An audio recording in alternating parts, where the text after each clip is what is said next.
오늘의 주요 뉴스입니다. 미혼 독립 청장년과 독거노인 등이 갈수록 늘어나 우리나라 10세대 가운데 4세대가 1인 세대인 것으로 조사됐습니다. 지난해 12월 기준 주민등록상 전체 세대수 가운데 1인 세대는 42%로 통계청 추산 1인 가구 비중인 34%보다 훨씬 높게 나타났습니다. 매일 담배를 피우는 사람의 비율이 10년 전보다 3분의 2 수준으로 줄어들었습니다. 2021년 기준 15세 이상 인구의 매일 흡연율은 15.4%로 10년 전보다 7.8%포인트 줄어든 것으로 나타났는데 남성이 여성의 6배 정도로 많았습니다. 현재 의료인만 할 수 있는 환자의 가래 흡입, 이른바 석션을 앞으로는 간병인도 할 수 있도록 정부가 합법화 여부를 검토하고 있습니다. 실제 요양병원에서 간병인이 석션 행위를 많이 하고 있는 현실을 고려한 조치로 보입니다. 국내 최대 게임사 넥슨이 메이플 스토리 게임의 아이템 확률을 조작한 것으로 드러나 116억 원의 과징금을 물게 됐습니다. 넥슨은 10년 동안 아이템의 높은 기능이 나올 확률을 떨어뜨려 놓고도 이용자들에게 알리지 않거나 기존과 같다고 거짓말을 한 것으로 확인됐습니다. 지난해 전 세계 평균 기온이 역대 최고치를 기록할 것으로 확실시되는 가운데 올해는 더 더울 수 있다는 전망이 잇따라 나오고 있습니다. 전문가들은 적도 부근 해수면 온도가 상승하면서 지구 온도가 높아지는 엘니뇨 현상을 가장 큰 원인으로 지목했습니다.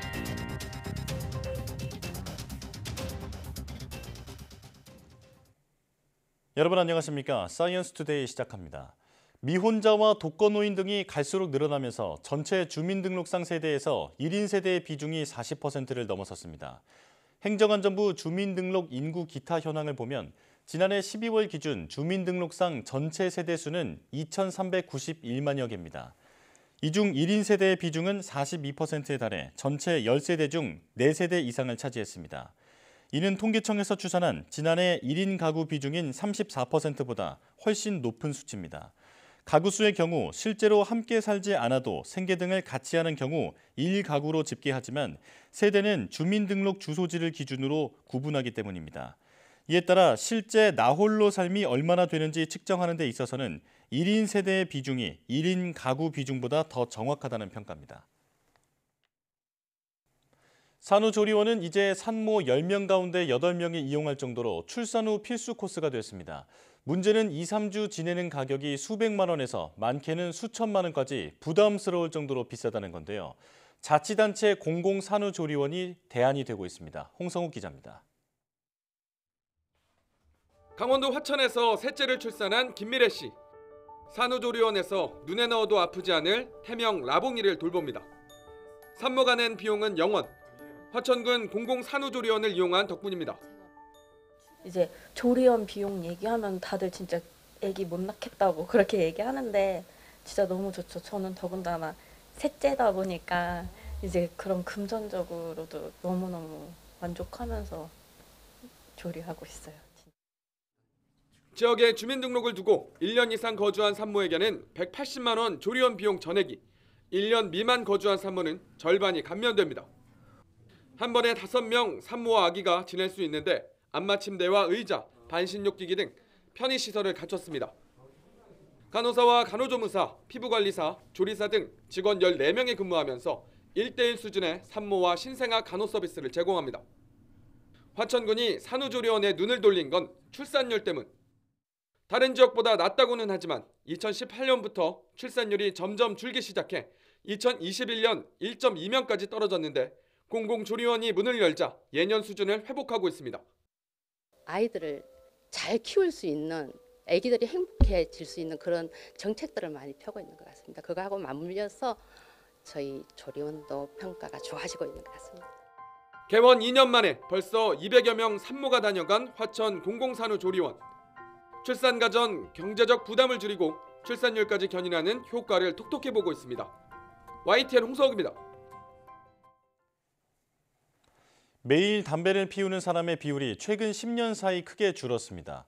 보건복지부와 질병관리청 자료를 보면 2021년 기준으로 15세 이상 인구의 매일 흡연율은 15.4%로 10년 전보다 7.8%포인트 줄었습니다. 남성의 흡연율 26.3%로 여성 4.5%의 6배에 가깝고 10년 전과 비교했을 때 남성은 15.3%포인트 감소해 여성의 0.6%포인트보다 하락폭이 훨씬 컸습니다. 금연은 짧게는 10년, 길게는 20년이 지나야 폐암이나 췌장암 등의 발생 위험이 비흡연자와 비슷해집니다. 정부가 의료인만 할 수 있는 가래 흡입, 이른바 석션을 실제로는 간병인이 대신하고 있는 실태와 관련해 합법화 여부를 검토하고 있습니다. 보건복지부 관계자는 석션 행위를 비의료인이 할 수 있도록 할지에 대해 의료법 체계 연구회에서 논의하고 있다고 밝혔습니다. 석션은 스스로 가래를 뱉지 못하는 환자의 입속에 기계를 삽입해 가래를 제거하는 행위로 의료법상 의사나 간호사 등 의료인만 할 수 있는 의료 행위입니다. 그러나 정부가 요양병원 등을 대상으로 실태 조사한 결과 의료 인력 부족 등을 이유로 가래 석션 등을 간병인이 대신하고 있는 것으로 드러났습니다. 지난해 12월에는 기온의 변화폭이 가장 컸고 강수량도 관측일에 가장 많았던 것으로 나타났습니다. 기상청은 지난해 12월 한 달간 일평균 기온의 변동폭이 5.9도로 1973년 관측 이래 가장 컸다고 밝혔습니다. 포근한 날이 이어지다 북극 한파가 몰려오는 등 기온 널뛰기 현상이 심했다는 것입니다. 이와 함께 지난해 12월 전국 평균 강수량은 102.8mm로 평년보다 3배 이상 많아 역대 1위를 기록했습니다. 지난해 전 세계 평균 기온이 역대 최고치를 기록할 것이 확실시되는 가운데 올해는 더 더울 수 있다는 관측이 잇따라 나왔습니다. 현지 시간 2일 미국 일간지 워싱턴 포스트는 주요 기상관측 기관과 기후 전문가들을 인용해 엘니뇨 현상의 영향으로 올해의 기온이 지난해보다 더 높을 수 있다고 보도했습니다. 엘니뇨는 적도 부근 동태평양 해수면 온도가 비정상적으로 높아지는 현상으로 지구 온도를 높이고 폭풍 우, 가뭄 등의 기상 이변을 일으킵니다. 지난해 12월 공식 기온은 아직 발표되지 않았으나 연간 평균 기온이 역대 가장 더웠던 해인 2016년을 넘어설 것으로 보입니다. 유럽연합의 기후변화 감시기구인 코페르니쿠스 기후변화 연구소는 지난해 11월, 1월에서 10월 기온 분석 결과를 발표하면서 2023년이 12년 5천년 전 마지막 간빙기 이후 가장 뜨거운 해가 될 것이 사실상 확실하다고 밝혔습니다.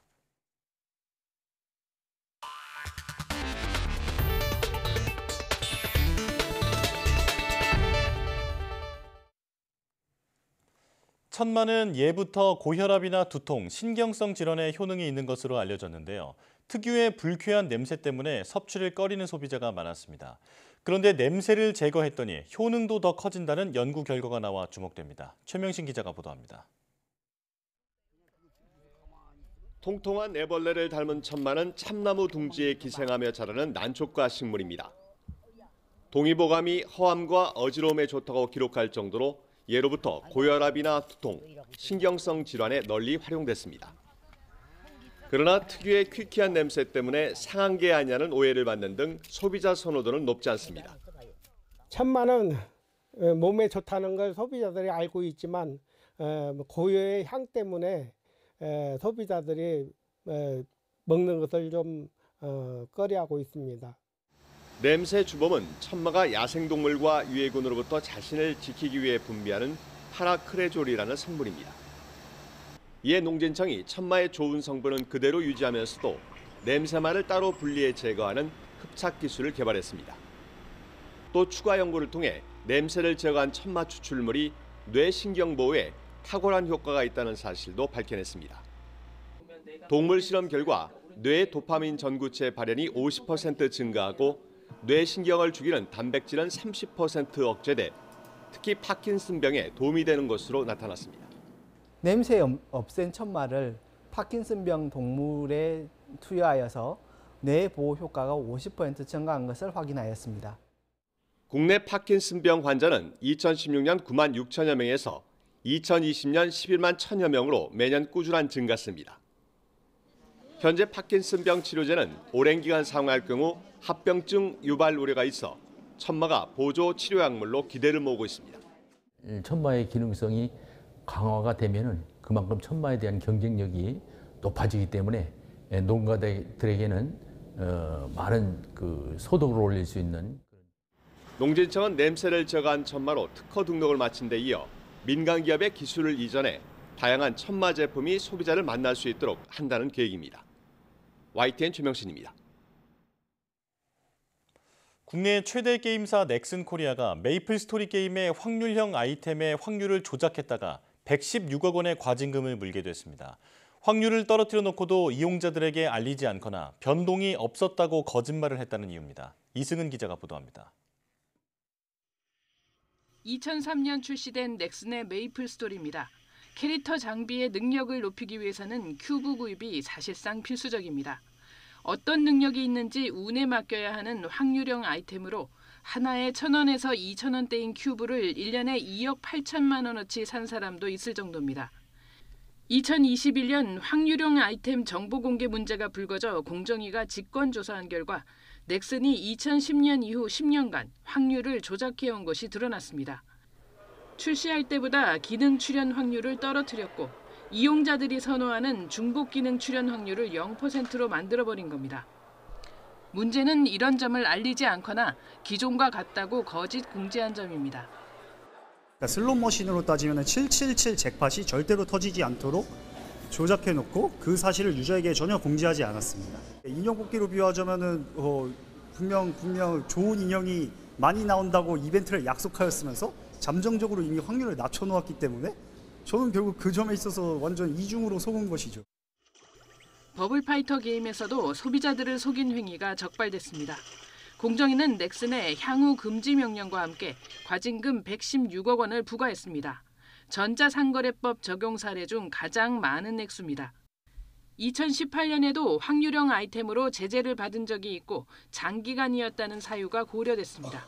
이번 조치는 국내 온라인 게임사들의 주된 수입원으로 자리매김하고 있는 확률형 아이템과 관련하여 공정한 거래에 기반이 되는 소비자 선택권 보장을 위해 제공되어야 하는 중요 정보의 기준을 제시하였습니다. 확률형 아이템 정보 공개는 개정 게임산업법이 시행되는 오는 3월부터 의무화됩니다. 넥슨은 소급 처분은 게임 산업을 위축시킬 것이라며 이의 신청을 하거나 사법부 판단을 받는 방안을 검토하겠다고 밝혔습니다. 공정위는 소비자에게 불리한 사항을 알리지 않았다면 공개 의무와 상관없이 법 위반이라고 반박했습니다.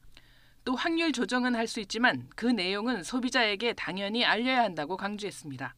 YTN 이승은입니다.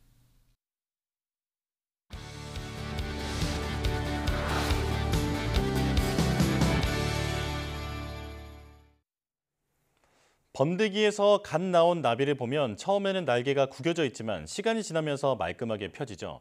국내 연구진이 이런 점에서 착안해 구겼다가 펼쳐도 주름이 지지 않고 기능을 유지하는 전자 소재를 개발했는데요.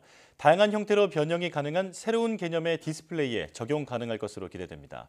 과학의 달인 이번 시간에는 아주대학교 기계공학과 한승용 교수와 자세한 이야기 나눠보겠습니다. 교수님 어서 오십시오. 네, 안녕하세요. 네, 나와주셔서 고맙습니다. 네, 감사합니다. 자, 구김과 펼침을 반복해도 주름이 생기지 않고 그리고 성능은 그대로 유지하는 전자 소재를 개발하셨다고 들었는데요. 이게 어떤 건지 직접 소개해 주시죠.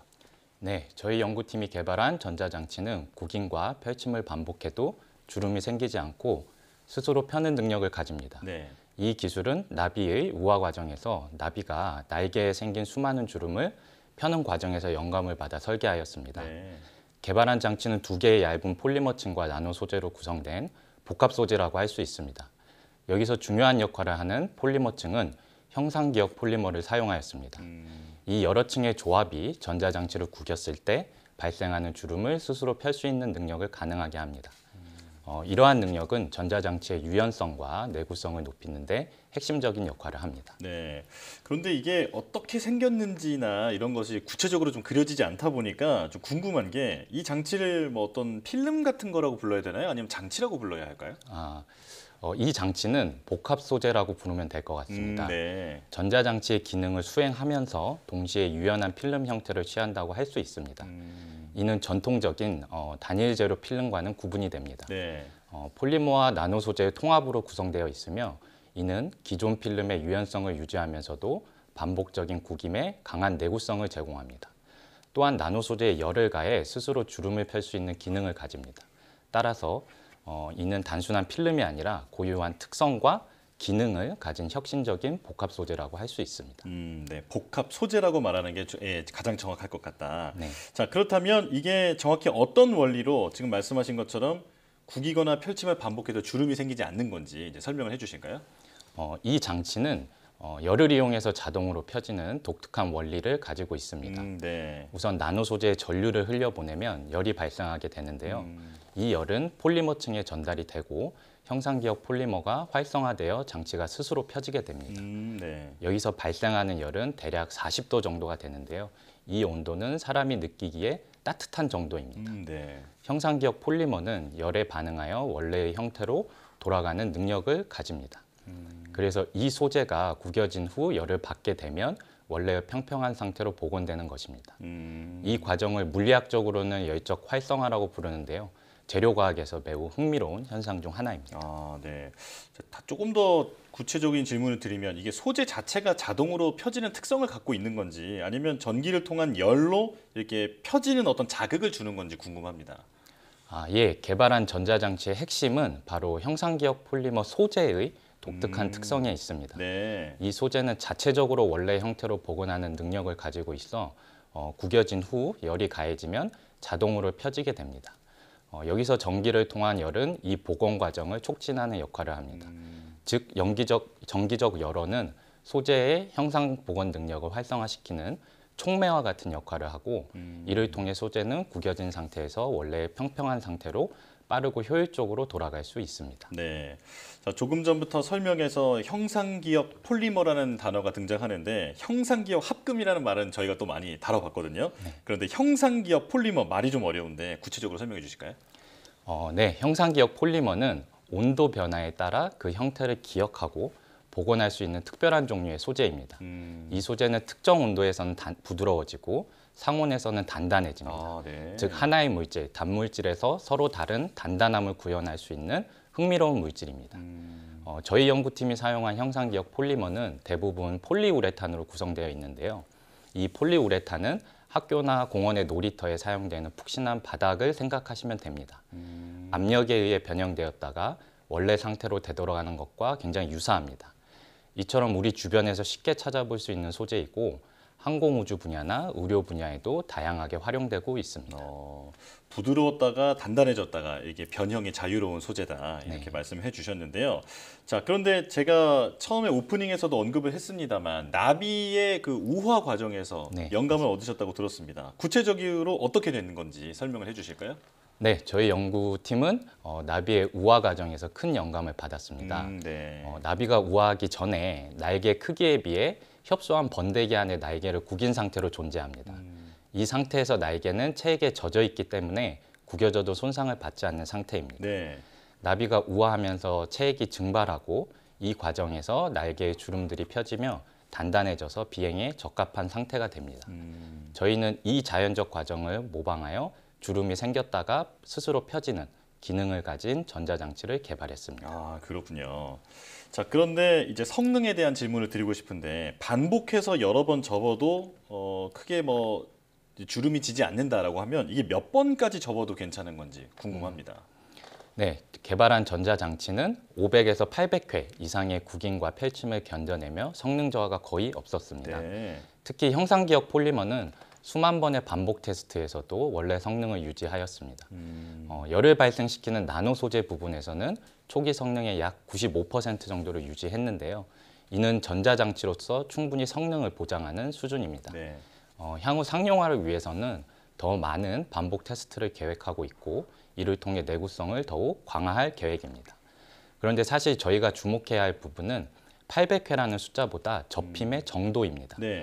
예를 들어서 사용자가 종이를 접을 때 사용자에 따라서 접는 힘과 그 정도가 다른 것처럼 저희가 수행한 800회의 반복 실험은 매우 극단적인 조건에서의 접힘 테스트라고 볼 수 있습니다. 그렇기에 현재 상용화된 제품들에서 접는 수준에서는 더 높은 내구성과 성능을 유지할 것으로 생각하고 있습니다. 네. 자, 800번이라는 그 숫자보다는 접힘의 정도에 이제 더 주안점을 두고 있다 말씀해 주셨는데 그래도 실생활에서 폴더블 스마트폰에 적용하기에는 횟수가 조금 부족해 보이긴 하거든요. 이게 잘 견딜 수 있을까요? 폴더블 휴대전화와 같은 전자기기에서는 실제로 사용 과정 중에 수천 또는 수만 번의 접고 펴는 동작이 요구됩니다. 네.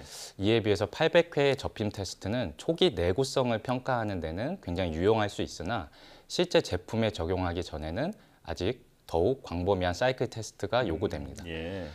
이번 연구에서 실시한 800회의 반복 테스트는 접는 힘이 실제 사용 조건보다 강한 힘을 받는 조건에서 실행됐지만 실제 사용 조건에서는 수만 번 이상의 접힘과 펼침이 상대적으로 강하지 않아서 개발한 소재로도 충분히 견딜 수 있을 것으로 예상됩니다.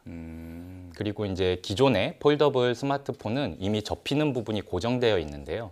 저희가 개발한 소재를 스마트폰에 만약 적용하게 된다면 오랜 반복적인 사용으로 생기는 이 주름을 40도 정도의 약간의 열을 주어서 주름을 다시 회복하는 형태로 도전적으로 한번 적용해 볼 수 있다고 생각하고 있습니다. 네, 심하게 구겨도 다시 폈을 때 성능에 문제가 없다고 아까부터 설명을 해주셨는데 그렇다면 이 필름으로 만든 어떤 제품을 알약 같은 그 좁은 공간에 이제 구겨서 보관을 할 수도 있을 것 같거든요. 이제 그 다음에 다시 꺼내서 펼쳐도 기능에는 문제가 없다는 말씀이시죠? 네, 맞습니다. 네네. 개발한 전자장치는 매우 심하게 구겨도 완벽하게 원상태로 복구될 수 있는 능력을 가지고 있습니다. 실제로 알약 크기로 압축해서 보관할 만큼 뛰어난 유연성과 내구성을 자랑합니다. 이러한 특성을 휴대성과 공간 효율성을 극대화하는 데 굉장히 큰 도움이 됩니다. 예를 들어서 이 장치를 알약 형태로 보관하다가 필요할 때 꺼내서 사용자의 손바닥에 펼쳐놓고 사용할 수 있습니다. 네, 자, 시간 관계상 여기까지 들어야 할 것 같은데 오늘 설명을 들어보니까 새로운 형태의 디스플레이가 많이 나타날 수 있을 것으로 기대가 됩니다. 이제 자연은 과학의 선생님이라는 얘기를 자주 하잖아요. 네, 오늘 설명해 주신 기술이 좋은 사례가 될 것 같습니다. 아주대학교 기계공학과 한승윤 교수와 함께했습니다. 고맙습니다. 네, 감사합니다.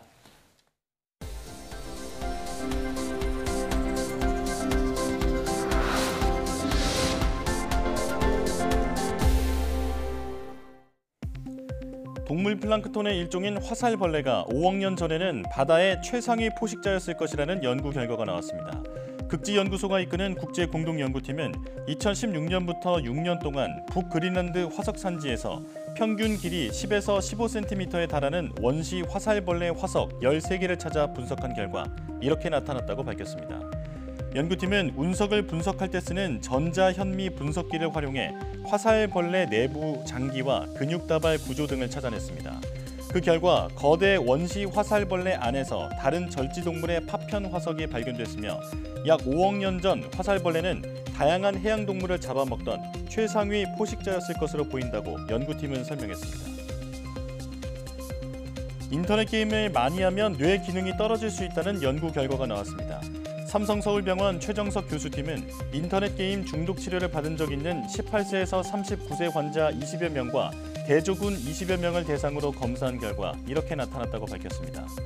연구 결과 하루에 4시간, 일주일에 30시간 이상 게임을 하는 사람은 뇌의 여러 영역 가운데 일부는 과민하게 반응하고 일부는 둔감하게 반응하는 등 정보 처리가 불균형하게 이루어지는 것으로 나타났습니다. 국내 연구진이 자신의 무게보다 34배 큰 힘을 내는 인공 근육을 이용해 유체 스위치를 만드는 데 성공했습니다. 카이스트 오일권 교수팀은 머리카락 두께의 인공 근육을 만들고 이를 모터로 사용해 초저전력으로 움직이는 소프트 유체 스위치를 개발했다고 밝혔습니다. 연구팀은 전극 표면에 유기 분자를 결합해 무게가 10mg 정도에 불과하지만 34배 이상 큰 힘을 낼 수 있고 낮은 전력으로도 구동이 가능한 인공 근육을 만들었습니다.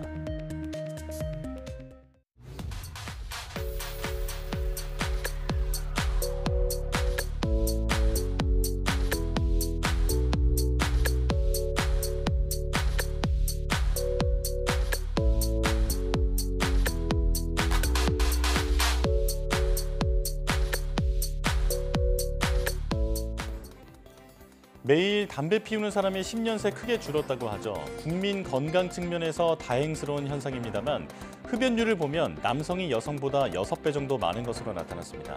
새해 목표로 금연을 결심한 분들이 많을 텐데요. 특히 남성 흡연자께서는 올해는 마음 단단히 먹고 꼭 금연에 성공하시길 응원합니다. 뉴스 마칩니다. 고맙습니다.